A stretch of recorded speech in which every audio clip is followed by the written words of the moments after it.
தமிழகத்தில் மாநில கவர்னருக்குள்ள அதிகாரம் குறித்தும் மாநில அரசின் அரசியல் அமைப்பு சட்ட உரிமைகள் குறித்தும் கடுமையான போராட்டங்கள் இந்திய அளவிலே பேச்சு பொருளாக ஆக்கியிருக்கிறது. தமிழக கவர்னராக நியமிக்கப்பட்டிருக்கக்கூடிய ஆர்.என். ரவியினுடைய நியமனத்திற்கு பின்பு ஆளும் திமுக அரசிற்கும் மத்திய அரசாங்கத்தால் நியமிக்கப்பட்ட கவர்னர் ஆர்.என். ரவிக்கு இடையிலே ஏற்பட்ட ஆழமான மோதல்கள் பல சட்ட நுணுக்கங்களையும் பல சட்ட நிலைப்பாடுகளுக்கான முன்னெடுத்தலுக்கான தீர்வையும் வழங்கியிருக்கிறது. தற்போது துணைவேந்தர்களை நியமிக்கும் ஆளுநரின் அதிகாரத்தை பறிக்கும் சட்டத்திற்கு தடை, உயர்நீதிமன்றம் அதிரடி என்ற செய்தியை நாம் காணலாம். தமிழக ஆளுநர் துணைவேந்தர்களை நியமிக்கும் அதிகாரத்தை பறிக்கும் திருத்தச் சட்டத்திற்கு சென்னை உயர்நீதிமன்றம் தடை விதித்துள்ளது. புதன்கிழமை அன்று மெட்ராஸ் உயர்நீதிமன்றம் பல்வேறு மாநில அரசு பல்கலைக்கழகங்களின் துணை வேந்தர்களை நியமிக்கும் அதிகாரம் ஆளுநருக்கு பதிலாக மாநில அரசுக்கு வழங்கும் வகையில் தமிழ்நாடு சட்டமன்றத்தால் கொண்டுவரப்பட்ட தொடர்ச்சியான திருத்தங்களுக்கு தடை விதித்திருக்கிறது. திருநெல்வேலியை சேர்ந்த வழக்கறிஞர் குட்டி என்ற கே. வெங்கடாச்சலபதி தாக்கல் செய்த பொதுநல வழக்கு மனுவின் அடிப்படையில் அனைத்து திருத்தச் சட்டங்களையும் செல்லாததாக ஆக்க கோரி நீதிபதி ஜி.ஆர். சுவாமிநாதன் மற்றும் வி.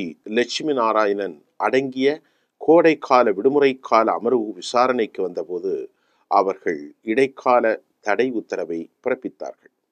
மனுதாரர் தரப்பில் மூத்த வழக்கறிஞர் தாமா சேஷாத்ரி நாயுடு வி.ஆர்.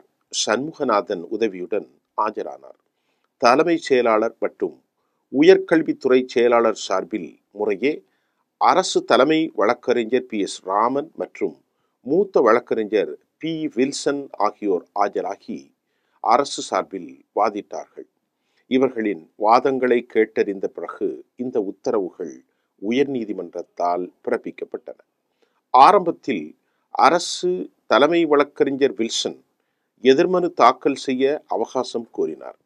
கோடை விடுமுறை அமர்வின் போது தடை மனுவை விசாரிப்பதில் அவசரம் எதுவுமில்லை என்றும் அவர்கள் வாதிட்டார்கள். இருப்பினும் அமர்வு அவர்களின் கோரிக்கையை முழுமையாக நிராகரித்தது.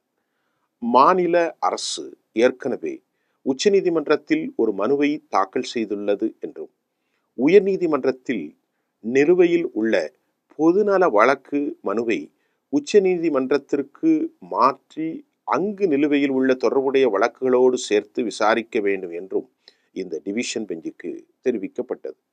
உயர்கல்வித்துறை செயலாளர் சி.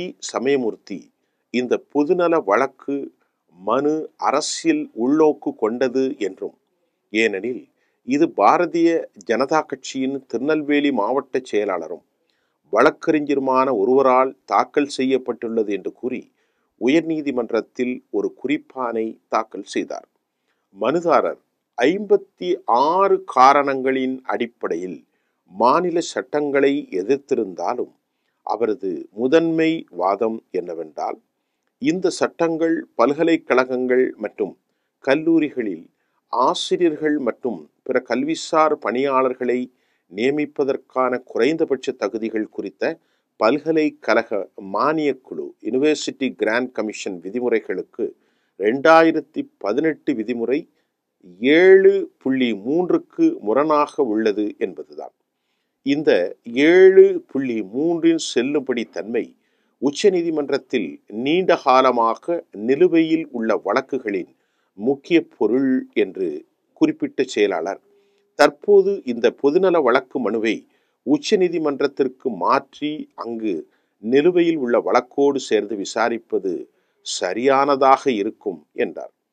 மே 19, 2025 அன்று தலைமை நீதிபதி CJPR காவாய் தலைமையிலான அமர்வு முன்பு இந்த இடமாற்ற மனுவை விரைவாக பட்டியலிடுமாறு கோரி ஒரு குறிப்பு குறிப்பிடப்பட்டதென்றும் தலைமை நீதிபதி மாநில அரசு வழக்கறிஞரிடம் இடமாற்ற மனு குறித்து உயர்நீதிமன்றத்திற்கு தெரிவிக்குமாறு வாய்மொழியாக கேட்டுக்கொண்டார் என்றும் அந்த குறிப்பாணையில் குறிப்பிடப்பட்டிருக்கிறது. உயர்கல்வித்துறை செயலாளர் மேலும் தெரிவிக்கையில், இந்த வழக்கின் உயர்நீதிமன்ற கோடை விடுமுறையின் போது விசாரிக்க வேண்டிய அவசரம் எதுவும் இல்லை என்றும், மாநில அரசுக்கு அனைத்து 56 காரணங்களுக்கும் விரிவான எதிர்மனு தாக்கல் செய்ய போதுமான அவகாசம் வழங்கப்படவில்லை என்றும் தன் வாதத்தை வைத்தார்.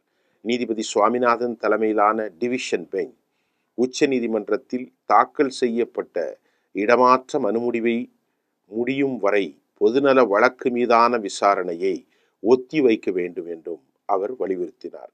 நீதிபதி சுவாமிநாதன் தலைமையிலான டிவிஷன் பெஞ்ச் உச்ச நீதிமன்றத்தில் தாக்கல் செய்யப்பட்ட இடமாற்ற மனு முடிவடையும் வரை பொதுநல வழக்கு மீதான விசாரணையை ஒத்தி வைக்க வேண்டும் என அவர் கூறினார்.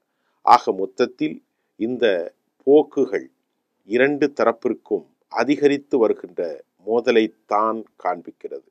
மனுதாரர்கள் தரப்பில் மூத்த வழக்கறிஞர்கள், பல்கலைக்கழகங்கள், அரசியல் சக்திகளிடம் இருந்து பாதுகாக்கவே இந்த வழக்கு தாக்கல் செய்யப்பட்டுள்ளதாகவும், துணைவேந்தர்களை நியமிக்கும் நடைமுறை துவங்கப்பட்டு விட்டது, துணைவேந்தர்கள் நியமனம் தொடர்பான பல்கலைக்கழக மானியக்குழு விதிமுறைகளுக்கு முரணாக சட்டம் இயற்றப்பட்டுள்ளது என தெரிவித்தார்.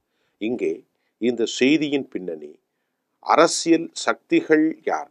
தமிழக அரசின் சார்பில் அரசியல் சக்திகள், மத்திய அரசின் சார்பில் அரசியல் சக்திகள் தான் கவர்னர் என்கின்ற பொதுமக்களின் பார்வைக்கு இரண்டு அரசியல் சக்திகளும் மோதிக்கொள்வதால் மக்களுக்கு என்ன பலன் ஏற்பட போகிறது என்பது இந்த செய்தியின் சாராம்சமாக இருக்கிறது. நன்றி.